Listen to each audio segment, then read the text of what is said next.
প্রিয় ছাত্রছাত্রীরা, আজ আমরা অষ্টম শ্রেণীর কোষে দেখি 19-এর অঙ্কগুলো করব। তো দেখো, আগের ভিডিওতে আমরা 1 থেকে 7 পর্যন্ত কমপ্লিট করেছি।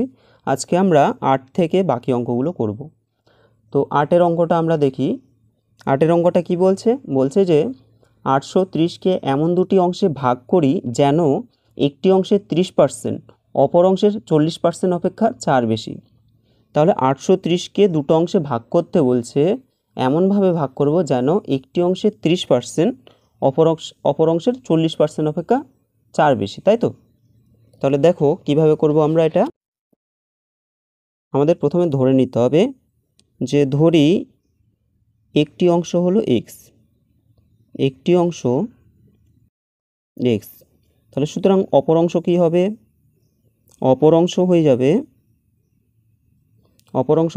830 মাইনাস x, কারণ দুটি অংশের মান কত? 830। তাহলে একটা যদি x হয়ে যায়, আরেকটা অংশ কত হবে? 830 মাইনাস x হয়ে যাবে। হলো। এবার তোমাদের লিখতে হবে শর্তানুসারে আমাদের কি করতে হবে? এই যে অঙ্কগুলো, এগুলো কিন্তু সমীকরণ গঠন করতে হবে প্রথমে, তারপরে সমাধান করতে হবে। তো আমাদের বলছে যে একটি অংশের 30%, তাহলে একটি অংশ আমরা x ধরেছি, x এর 30% মানে কত? x ইন্টু 30/100 হলো। একটি অংশের 30% সমান বলে দিয়েছে যে অপর অংশের 40% অপেক্ষা 4 বেশি। তো অপর অংশ আমরা কোনটা ধরেছি? এই যে 830 মাইনাস x ধরেছি অপর অংশ, তার কত পার্সেন্ট? তার হলো 40% অপেক্ষা 4 বেশি, অর্থাৎ +4 করে দিতে হবে। ঠিক আছে। এবার দেখো, এখানে 0 0 কেটে গেল, এখানে 0 0 কেটে গেল। 4 দিয়ে যদি আমরা এটা কাটাকুটি করি, 2 দিয়ে কাটলে 2 দুগুণে 4, আর এটা হবে 5 দুগুণে 10। তো কি পড়ে থাকছে? 3x/10 সমান হয়ে যাচ্ছে, নিচে দেখো 5 থাকছে, নিচে আসছে কত? 5, আর ওপরে এই যে 2 আছে, 2-এর সাথে আমরা এই সংখ্যাটা গুণ করে দেবো। 2 0 0, 3 দুগুণে 6, আর দুগুণে 16, 1660 চলে আসলো।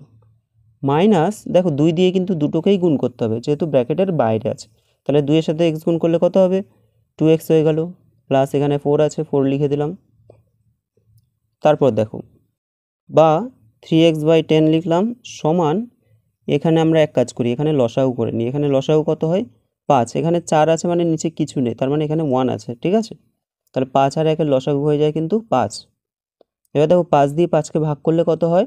1 হয়ে যায়, আর 1-এর সাথে এটা গুণ করলে এটাই থেকে যায়, অর্থাৎ 1660 মাইনাস 2x হয়ে গেল। প্লাস এখানে দেখো 1 দিয়ে যদি আমরা 5কে ভাগ করি 5 হয়, 4 5 কত হয়ে যাবে? 20। অর্থাৎ এরকম ডাইরেক্ট সংখ্যা থাকলে এটা ডাইরেক্ট গুণ হয়ে যায়, 4 5 20 হয়ে গেল। ঠিক আছে। এবার দেখো 5 দিয়ে আমরা যদি 10কে কাটাকুটি করি, 5 দুগুণে কি হচ্ছে? 10 হয়ে যাচ্ছে। হলো। তাহলে 3x/2 সমান হলো এটা। আমি আরেকবার লিখে নিচ্ছি যে 3x/2 সমান 1660 আছে, এখানে আছে 20। তো 1660-এর সাথে যদি 20 যোগ করি কত হবে? 1680 হয়ে যাবে, মাইনাস 2x। ওকে। এরপরে দেখো কোনাকুনি গুণ করে দেবো। এখানে আছে 3x লিখে দিলাম সমান, এই 2 দিয়ে এটাকে গুণ করতে হবে গোটাটাকে। তাহলে 2 এ 0 0, 8 দুগুণে 16, 6 হাতে আছে 1, আর 16 দুগুণে 32, 1-এ 33, বা বলতে পারো যে 6 দুগুণে 12, 1-এ 13, 3 হাতে আছে 1, 2 1-এ 2, 1-এ 3, মাইনাস 2 এর সাথে 2x গুণ করলে 2 দুগুণে 4 হয়ে যাচ্ছে কত? 4x হয়ে যাচ্ছে, তাই তো? দেখো, বা এখানে হচ্ছে 4x, আর এই যে মাইনাস 4, এখানে 3x, এখানে মাইনাস 4xটা এদিকে আসলে প্লাস 4x হয়ে যাবে, সমান হয়ে যাচ্ছে 3360। আচ্ছা, আমরা আরেকটা পেজে করি। দেখো, বা 3x প্লাস 4x কত হয়ে যাচ্ছে? 7x হয়ে যাচ্ছে। তো 7x সমান হলো 3360 হয়ে গেল। ঠিক আছে। বা x সমান কত হবে তাহলে? 3360/7, 7 দিয়ে কাটাকুটি করো, 4 7 28, 5 7 35 বেশি হয়ে যাবে, 4 7 28, 28 হলে 29 30 31 32 33, অর্থাৎ 5 হলো, 5 10 6 56, তাহলে 7 8 56, 480 হয়ে যাবে। তোমরা যদি কাটাকুটি করতে অসুবিধা হয় কারো, তাহলে ভাগ করে নেবে। ঠিক আছে, 7 দিয়ে 3360-কে ভাগ করে নেবে। তাহলে বা x সমান কত হয়ে যাচ্ছে? 480 হয়ে গেল। তাহলে 480 হয়ে গেল। এবার দেখো, প্রথমে আমরা প্রশ্নের প্রথমে কি লিখেছিলাম? যে একটি অংশ এক্স, অপর অংশ হলো এত, 830 মাইনাস এক্স। তাহলে আমাদের কি বের করতে হবে, যে অংশ দুটো বের করতে হবে। তাহলে সুতরাং একটি অংশ হবে কত, 480, এবং অপর অংশ হবে সমান কত হবে, 830 মাইনাস 480। ঠিক আছে, এটা বিয়োগ করে দিতে হবে। তাহলে 0 থেকে 0 বিয়োগ করলে হলো 0, 8 5 13, 5 হয়ে গেল, এটা 5 হয়ে গেলে 6 7 8, অর্থাৎ 350 হয়ে যাচ্ছে তোমাদের সঠিক অ্যান্সার। অর্থাৎ এখানে দুটো অ্যান্সার হবে, একটা হবে একটি অংশ হবে 480, আরেকটা অংশ কত হবে, আরেকটা অংশ হয়ে যাবে 350। ঠিক আছে, তো পরের প্রশ্নে আমরা চলে যাব। দেখো 9 নম্বর প্রশ্ন। 9 নম্বর প্রশ্নে কি বলছে, 56কে এমন দুটি অংশে ভাগ করি যেন প্রথম অংশের 3 গুণ দ্বিতীয় অংশের 1/3 অপেক্ষা 48 বেশি। তাহলে এখানে আগেরটার মতোই কিছুটা, 56কে এমন দুটি অংশে ভাগ করতে বলছে, প্রথম অংশের 3 গুণ দ্বিতীয় অংশের 1/3 অপেক্ষা 48 বেশি। তো দেখো কিভাবে করব, এটা আমাদের 9 নম্বর প্রশ্ন। তো ধরে নিতে হবে এখানে প্রথম অংশটি এক্স।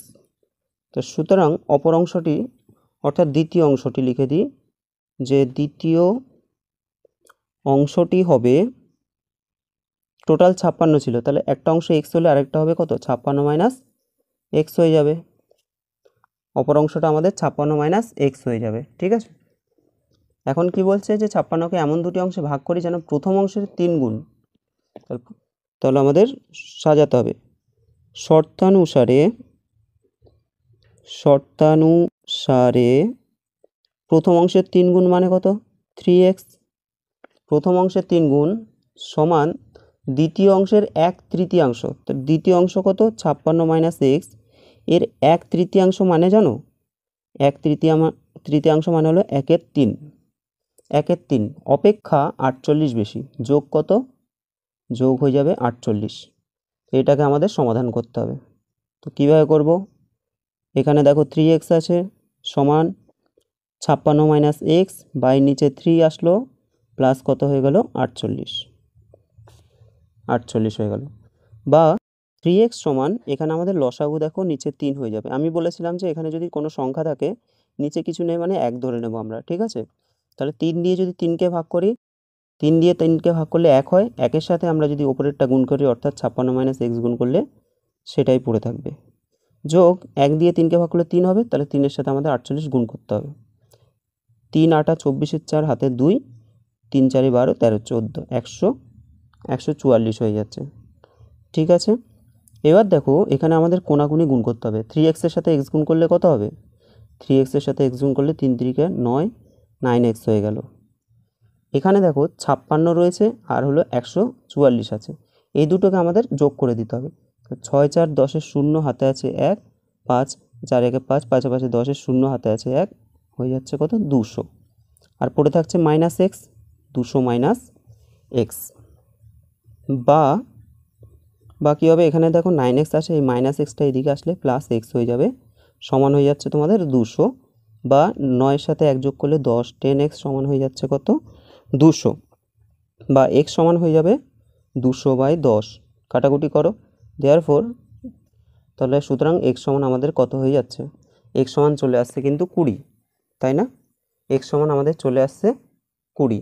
এবার আমাদের কি চাইছে, এখানে প্রশ্নতে বলছে যে দুটি অংশে ভাগ করছে, ওই যে 56কে দুটি অংশে ভাগ করছে, তাহলে একটা অংশ আমাদের পেয়ে গেলাম।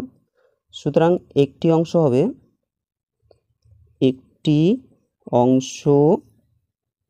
হবে 20, এবং বা প্রথম অংশ বলতে পারি আমরা যেহেতু প্রথম অংশ ধরেছি, তাহলে প্রথম অংশ লিখে দিই, যে প্রথম অংশ হবে 20 এবং দ্বিতীয় অংশ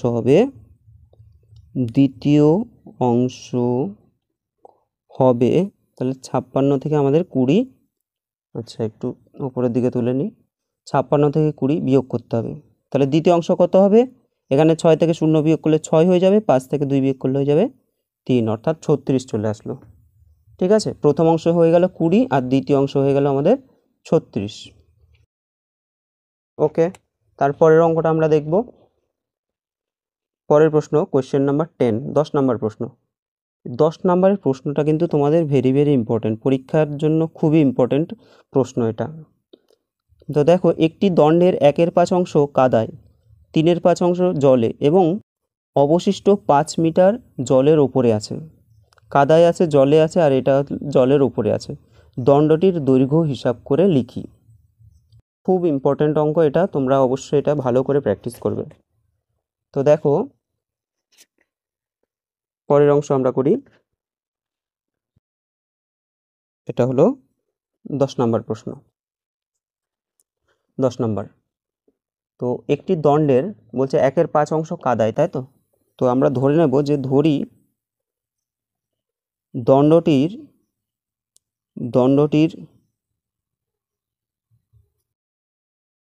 এক অংশ আর কি, মোট দৈর্ঘ্যটাকে আমরা এক অংশ ধরে নেব। এক অংশ মানে টোটাল দৈর্ঘ্যটা। এখানে দেখো একটা জিনিস আমি তোমাদের বুঝিয়ে দিচ্ছি।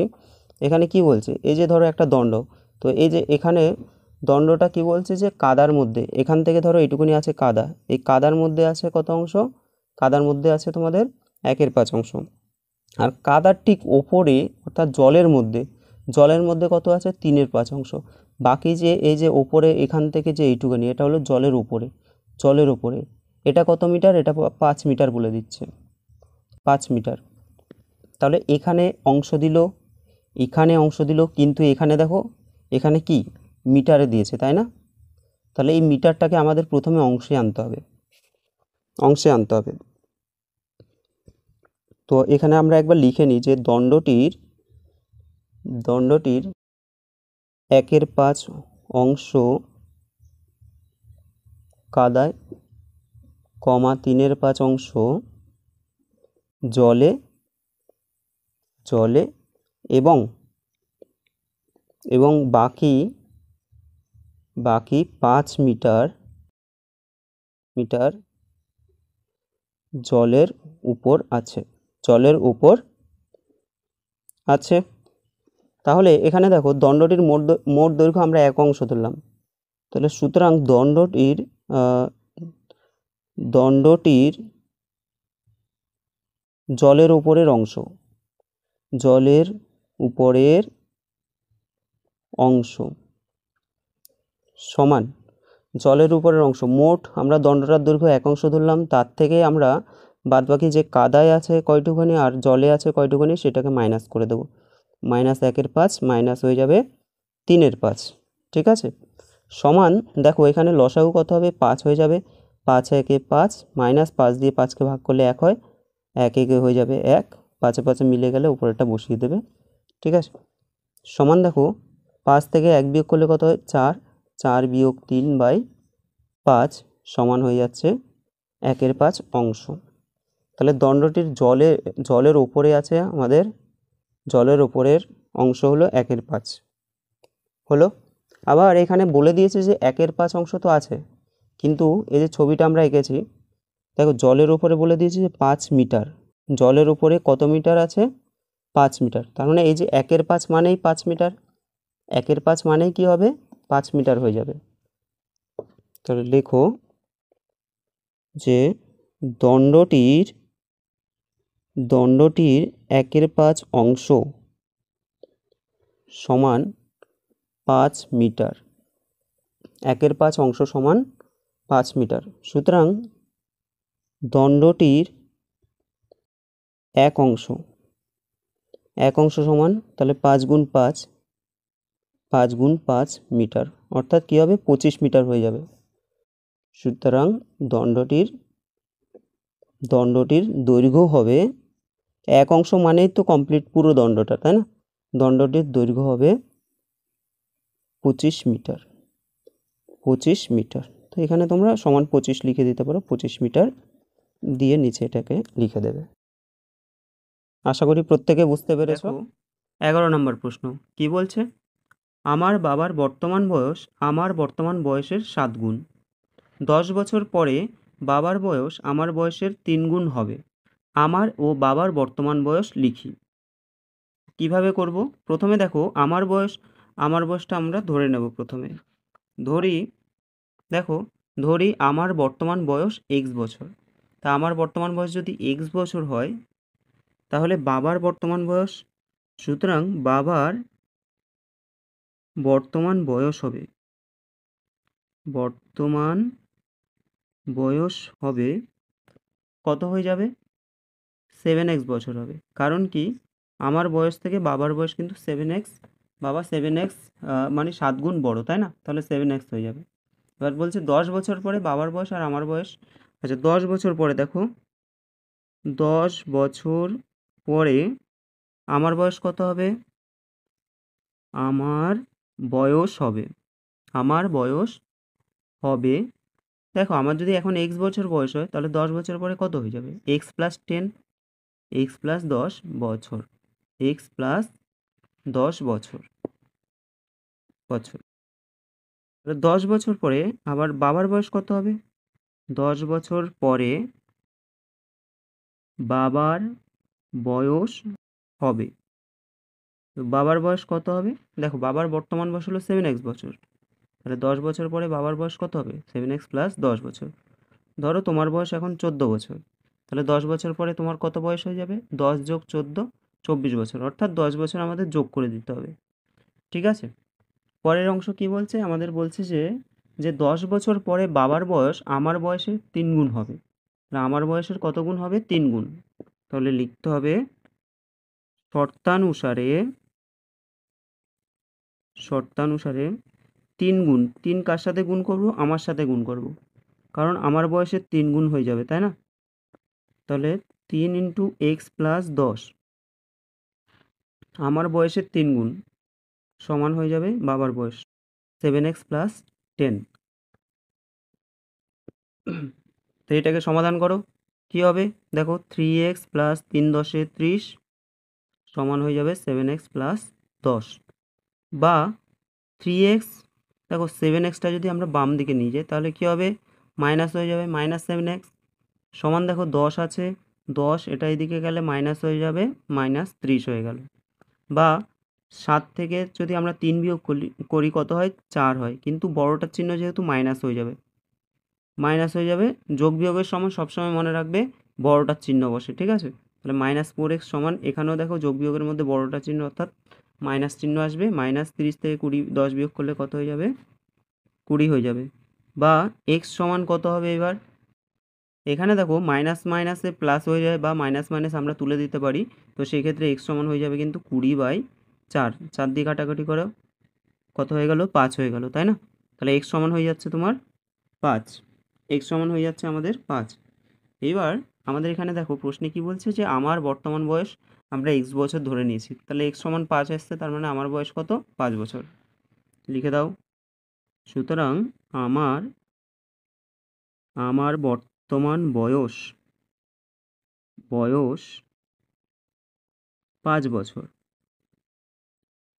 আর বাবার বাবার বর্তমান বয়স কত হয়ে যাবে? বাবার বর্তমান বয়স হয়ে যাবে, তাহলে 7x মানে 7 গুণ x মানে 5 বছর সমান 5 7 35 বছর। এই হলো তোমাদের, এতটা করলেই হয়ে যাবে। পরের প্রশ্নে যাচ্ছি আমরা। দেখো 12 নম্বর প্রশ্ন। 12 নম্বর প্রশ্নটাও কিন্তু তোমাদের পরীক্ষার জন্য খুবই ইম্পর্ট্যান্ট, আগেই বলেছি। কি বলছে? আমার মামা 1000 টাকার একটি চেক ব্যাংক থেকে ভাঙালেন। তাহলে মামা 1000 টাকা নিয়ে গেছেন, তিনি ব্যাংক থেকে ওই চেকটা ভাঙাবেন। ভাঙানোর পরে কি বলছে যে তিনি কয়েকটি 5 টাকার নোট এবং কয়েকটি 10 টাকার নোট পেলেন। কিছু 5 টাকার নোট দিল আর কিছু 10 টাকার নোট দিল। যদি মামা মোট 137টি নোট পেয়ে থাকেন তাহলে কতগুলি 5 টাকার নোট পেলেন হিসাব করি। আমাদের শুধুমাত্র 5 টাকার নোট কতগুলো পেয়েছেন সেটা আমাদের বের করতে হবে। তো কিভাবে করব দেখো, প্রথমত 5 টাকার নোট, তাই তো আমরা ধরে নেব, এটা আমাদের 12 নম্বর প্রশ্ন। ধরি তিনি বলতে মামার কথাই বলছে যে তিনি 5 টাকার নোট পান, 5 টাকার নোট পান কটি, এক্সটি আমরা ধরে নেব, এক্সটি। সুতরাং তিনি 10 টাকার নোট পান, তাহলে কতগুলো হবে? 10 টাকার নোট পান। দেখো আমাদের টোটাল বলেছে যে 137টি নোট পেয়েছেন, তাই না? 137টার মধ্যে যদি এক্সট্রা যদি 5 টাকা হয়, বাকিগুলো সব 10 টাকার, অর্থাৎ 137 মাইনাস এক্সটি হয়ে যাবে, 137 মাইনাস এক্সটি হয়ে যাবে। ঠিক আছে, এবার দেখো শর্তানুসারে যদি আমরা করি, শর্তানুসারে তো আমাদের 5 টাকার নোট যদি এক্সটি হয়, 5 টাকার নোট যদি এক্সটি, আচ্ছা এক্সের জায়গায় আমি যদি বলি দুটি হয়, তাহলে 5 টাকার নোট দুটো হলে আমাদের কত হবে? 5 দুগুণে 10 টাকা। 5 টাকার নোট যদি ধরো 4টি হয়, তাহলে 4 পাঁচা কত হবে? 20 টাকা।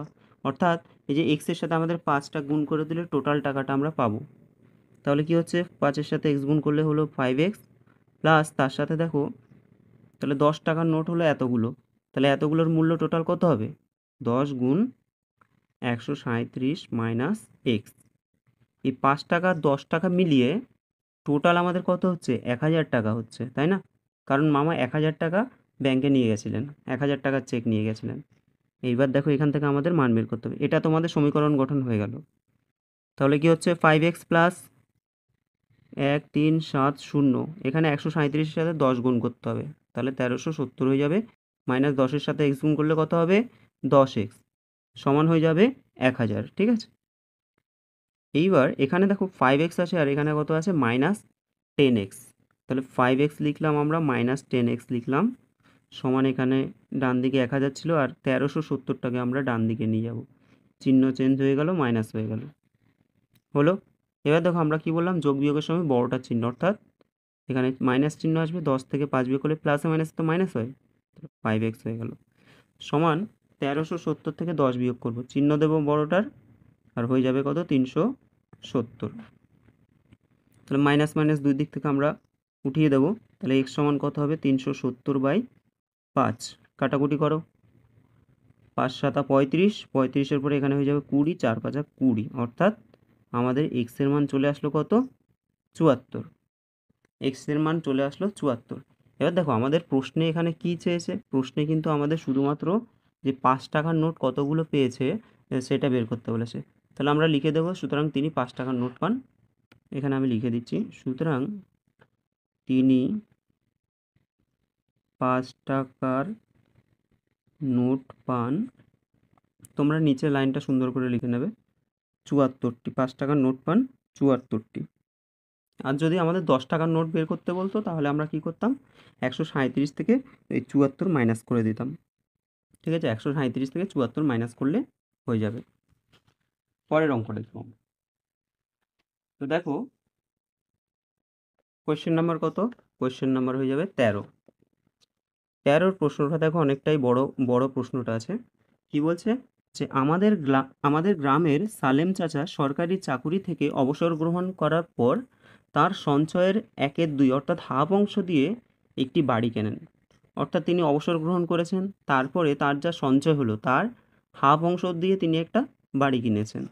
হঠাৎ বিপদে পড়ে তিনি বাড়িটি বিক্রি করে কেনা দামের 5% বেশি পান। তিনি বিক্রি করে দিয়েছেন এবং 5% বেশি পেলেন দাম। যদি তিনি বাড়িটি 3,450 টাকা বেশি দামে বিক্রি করতেন, তাহলে কেনা দামের ওপর 8% বেশি পেতেন। তাহলে 5% বেশি দামে তো বিক্রি করেছেন, কিন্তু তিনি যদি 3,450 টাকা বেশি দামে বিক্রি করতেন, তাহলে কি হতো? যে কেনা দামের উপর 8% তিনি বেশি পেতেন। সালেম চাচা কত টাকায় বাড়িটি কিনেছিলেন এবং তার সঞ্চয় কত ছিল? তো আমাদের এখানে দুটো অংশ বের করতে বলছে, দুটো অ্যান্সার চেয়েছে, তাই না?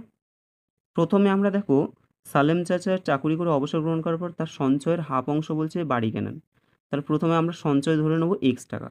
এক্সট্রা টাকা যদি আমরা সঞ্চয় ধরে নিই, তাহলে বাড়ি কিনেছেন কত? x/2 টাকা, তার মানে এক্সের হাফ অংশ। তো দেখো করি আমরা, তাহলে কোশ্চেন নাম্বার আমাদের 13, তাই তো? 13। তো ধরি সালেম চাচা, লিখে নাও, সালেম চাচা কি বলেছে এখানে, যে সঞ্চয় কত ছিল, তাই তো? সঞ্চয় করেন, মোট সঞ্চয় করেন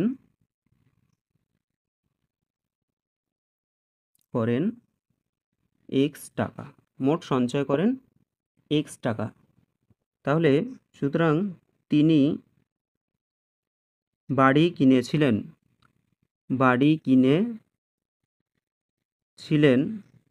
তাহলে বাড়ি তিনি কত টাকার কিনেছিলেন? তাহলে এক্স বাই 2 টাকার বাড়ি কিনেছিলেন এত টাকার। দেখো কেন, কারণ আমাদের বলছে সঞ্চয়ের হাফ অংশ, তাহলে এক্স এর হাফ মানে কত, এক্স বাই 2, বা এক্স ইন্টু তোমরা 1/2 লিখতে পারো, একই ব্যাপার, এক্স ইন্টু 1/2 মানে এক্স বাই 2 টাকার তিনি বাড়ি কিনেছিলেন। ঠিক আছে, এরপরে দেখো প্রশ্নটা তোমাদের কিন্তু ভালো করে পড়তে হবে মনোযোগ সহকারে। হঠাৎ বিপদে পড়ে তিনি বাড়িটি বিক্রি করেন এবং কেনা দামের 5% বেশি পান। তাহলে তিনি বিক্রি করে কেনা দামের 5% বেশি পান। কেনা দামটা কত? কেনা দাম আমরা পেলাম এক্স বাই 2, এক্স বাই 2 এর 5% বেশি পেয়েছেন, তাই তো? তো দেখো কি লিখব, 5% বেশি দামে 5% বেশি দামে বিক্রি করলে তিনি বেশি পাবেন। তিনি কত বেশি পাবেন সমান হয়ে যাবে, তাহলে এক্স বাই 2 ইন্টু 5% মানে কত, 5/100। এক্স বাই 2 হলো আমাদের ক্রয় মূল্য, তাই তো? এক্স বাই 2 টাকায় তারা কিনেছিল। এবার কেনার এক্স বাই 2 এর 5%, তাহলে এক্স বাই 2 ইন্টু কত হচ্ছে, 5/100, এত টাকা বিক্রি করলে তিনি বেশি পাবেন, এত টাকা বেশি পেয়ে যাবেন। এটা গেল। আচ্ছা, এটা আমাদের একটা অংশ আসলো। আর বলেছে যে আমাদের 8% বেশি দামে বিক্রি করলে, পরের অংশ দেখো, 8% বেশি দামে বিক্রি 8% বেশি দামে বিক্রি করলে তিনি বেশি পাবেন। কত বেশি পাবেন? সমান ক্রয় মূল্যের 8% মানে কত, ক্রয় মূল্য ইন্টু 8/100, এত টাকা। এইবার আমাদের সমীকরণটা গঠন করতে হবে। দেখো কি বলছে, যে যদি তিনি বিক্রি করেন তো কেনা দামের 5% বেশি পান, আর যদি তিনি 3,450 টাকা বেশি দামে বিক্রি করেন তাহলে কেনা দামের 8% বেশি হতো, তাই তো? কেনা দামের 8% বেশি হতো। এবার লেখো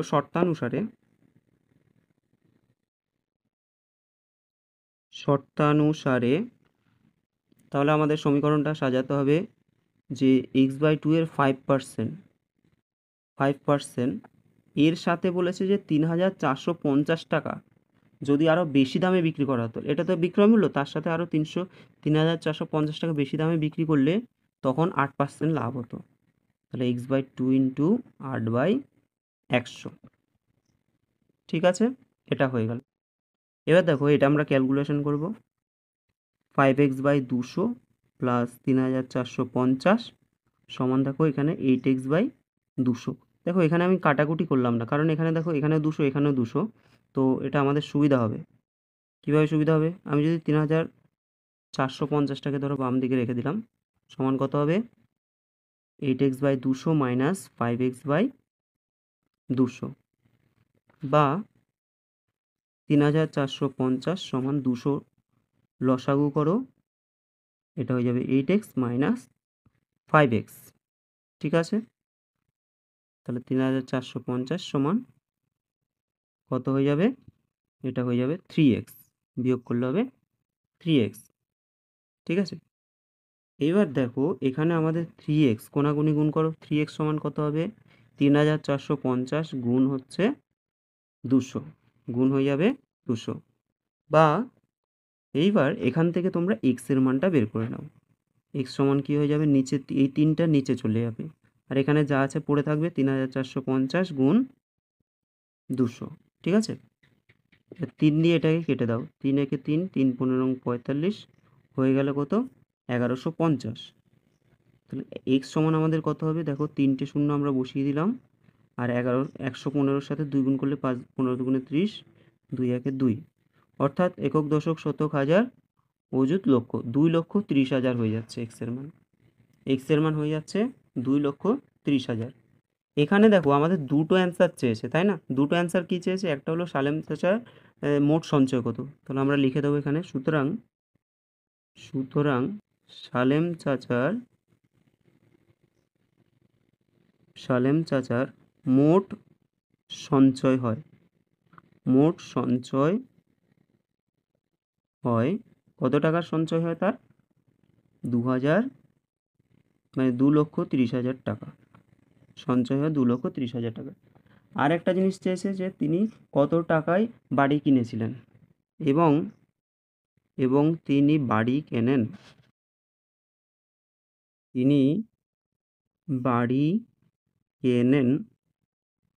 x/2। আমাদের এখানে এই দেখো, এখানে তিনি বাড়ি কিনেছিলেন x/2 টাকায়। তাহলে x/2 মানে কত? x এর মান কত পেয়েছি আমরা? 2,30,000, তাই তো? সেটাকে আমরা 2 দিয়ে ভাগ করে দেবো। কত হবে? সমান 2 একে 2, 15 দুগুণে 30 হয়ে যাবে 1 2 3, 1,15,000 টাকা। তাহলে 1,15,000 টাকায় তিনি বাড়ি কিনেছেন। দেখো, তো তোমাদের প্রশ্নের অঙ্ক আর একটা আছে, 14 নম্বর প্রশ্নটা। আজকে আমরা 14 নম্বর প্রশ্ন অবধি কমপ্লিট করব। পরের দিন আমরা বাকি এই যে সমীকরণ সমাধান, এগুলো তোমাদের খুব সুন্দর করে বুঝিয়ে দেবো। 14 নম্বর কি বলছে? গোপালপুর গ্রামের আশ্রয় শিবিরে আশ্রয় প্রার্থীদের জন্য 20 দিনের খাবার মজুদ ছিল। কত দিনের খাবার মজুদ ছিল? 20 দিনের। তারপর বলছে 7 দিন পরে আরও 100 জন আশ্রয় প্রার্থী সেই শিবিরে আশ্রয় নিলে 11 দিনের মাথায় সব খাবার শেষ হয়ে যায়। প্রথমে কতজন আশ্রয় প্রার্থী ছিল লিখি। তাহলে প্রথমে আশ্রয় প্রার্থী কত ছিল সেটা আমাদের বের করতে হবে। তো এখানে কি বলছে ভালো করে বোঝো, যে আশ্রয় প্রার্থীদের জন্য 20 দিনের খাবার মজুত রেখেছে। ধরো কতজন আমরা জানি না, তো ধরো x জন আছে, সেই x জনের 20 দিনের খাবার মজুত ছিল, ঠিক আছে? তারপর 7 দিন পরে আরও 100 জন শরণার্থী চলে আসলে এবার দেখো খাবারটা তাদের তো আর অতদিন চলবে না, আরও কম দিনের মধ্যে শেষ হয়ে যাবে। তো 11 দিনের মাথায় কিন্তু খাবারটা তাদের শেষ হয়ে গেছিলো। তো চলো সমাধান করি আমরা। 14 নম্বর।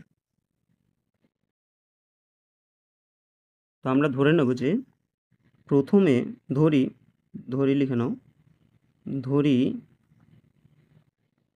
প্রথমে আশ্রয়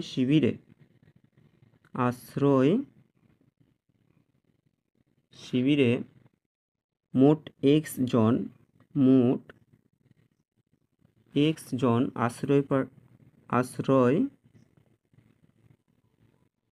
আশ্রয় প্রার্থী ছিল, ঠিক আছে? তাহলে প্রথমে কতজন ছিল ধরলাম? x জন ছিল। এবার 7 দিন পরে কি হলো? 7 দিন পর আশ্রয় প্রার্থীর 7 দিন পর কি হবে? আশ্রয় প্রার্থীর জন্য 20 বিয়োগ 7, অর্থাৎ কত না?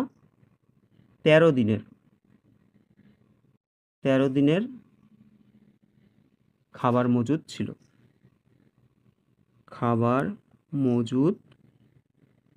ছিল। ব্যাপারটা আরেকবার আমি বলে দিচ্ছি। দেখো 7 দিন পরে এখানে প্রশ্নে কি বলছে দেখে নাও, যে 7 দিন পরে আরও 100 জন আশ্রয় প্রার্থী ওই শিবিরে আসে। 7 দিন পরে এসছে 100 জন আশ্রয় প্রার্থী। আর এদের 20 দিনের খাবার মজুদ ছিল, ঠিক আছে? এবার 20 দিনের মধ্যে 7 দিন আমাদের চলে গেলে আর কতদিন থাকছে? 13 দিন থাকবে।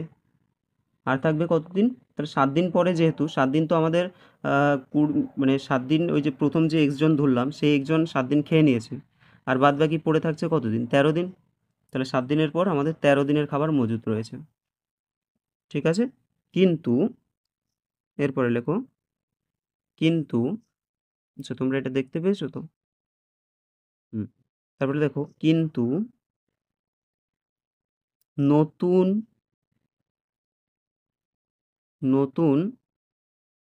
100 জন আশ্রয় প্রার্থী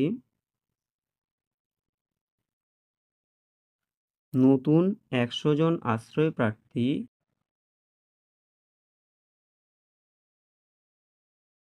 আশ্রয় নেওয়ায় আশ্রয় প্রার্থীর সংখ্যা কত হয়ে যায়? আশ্রয় প্রার্থীর সংখ্যা হয় x প্লাস 100 জন।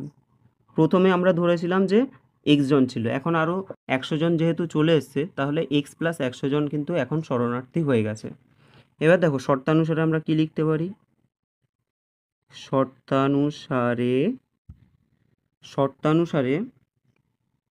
আচ্ছা 13x হয়ে যাবে সমান 11 ইন্টু এক্স প্লাস 100 হয়ে যাবে। কেন হচ্ছে দেখো, এই যে আমরা বলছি যে 13 দিনের খাবার মজুদ ছিল, তাই তো? তো আমাদের টোটাল প্রথমে ছিল কতজন? x জন ছিল, তাহলে x জনের প্রথমে 7 দিন চলে গেছে, বাদ বাকি x জনের 13 দিন খাবার মজুদ আছে। এখন x জনের যে 13 দিনের যে পরিমাণ খাবার মজুদ আছে, তাহলে সেটা হচ্ছে 13x। তো সেই পরিমাণই যারা নতুন আসলো, নতুন পুরাতন মিলিয়ে, ঠিক আছে, x প্লাস 100 জন, তাদের আবার 11 দিনের খাবার মজুদ থাকছে। তাহলে এই গুণফলটা আর এই গুণফলটা কি হয়ে যাবে? সমান হয়ে যাবে। তারপর দেখো এখানে 13x সমান কত হচ্ছে? 11x প্লাস 1100, 11x প্লাস 1100 বা 13x মাইনাস 11x সমান হলো 1100। বিয়োগ করে দাও, 2x সমান 1100 হয়ে যাচ্ছে, বা x সমান হয়ে যাবে 1100/2। 1100/2 কাটাকুটি করো, 5 দুগুণে 10, আবার 5 দুগুণে 10 শূন্য, কত হয়ে গেল? 550।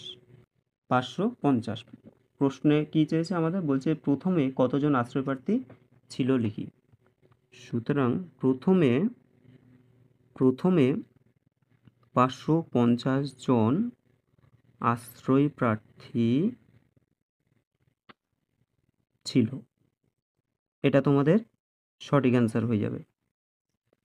আচ্ছা, তোমাদের ক্লাস 8-এ NMMS যে এক্সাম হয়, তো NMMS এর যে ক্লাসগুলো না, এই ক্লাসগুলো আমি তোমাদের করাবো, তো তোমরা এক এক করে দেখো।